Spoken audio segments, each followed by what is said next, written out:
But she's still your mother. Don't disrespect her. Ang susunod na programa ay rated PG. Ito ay nangangailangan ng patnubay at gabay ng magulang para sa mga batang manunood. Ikaw ang bawat sana sa lahat ng hiling sa hirap.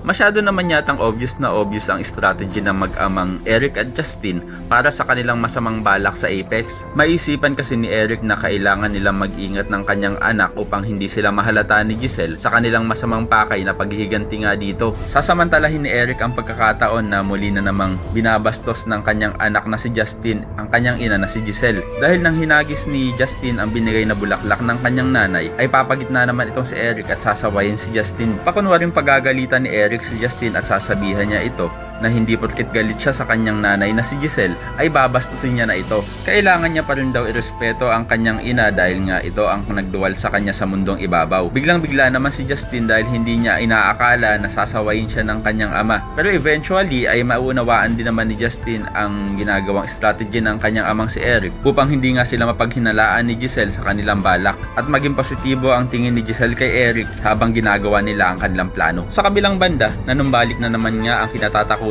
nitong si Lynette at ito'y walang iba nga kundi ang isa sa mga tauhan ni Moira na bumihag sa kanya sa kanilang bahay dahil nakita niya nga ito habang sila'y naglalakad ni Diyosa sa kalsada na tila nagpapagaling pa rin sa kanyang pilay na tinamo sa kanyang pakikipagbuno sa mga pulis at kay Carlos. Kaya naman habang nasa restaurant itong si Lynette ay hindi pa rin mawala sa kanyang isipan ang kanyang nakita at maya-maya ay biglang may lalapit sa kanya na isang lalaki at maitutulak niya pa nga ito. Pero ito lang pala ay si RJ na nilapitan siya. Kaya naman hindi na maiiwasan ni Lynette na mapayakap sa kanyang dating jowa. Kaya naman ko isa ka rin sa mga umaasang sana wag tuluyang mabulag ng mag-amang demonyito na sila Eric at Justin itong si Giselle at mahalata ni Giselle ang pagpapanggap nitong si Eric ay pakilike ang video na ito and don't forget to subscribe. Thanks for watching and see you next time. Bye bye!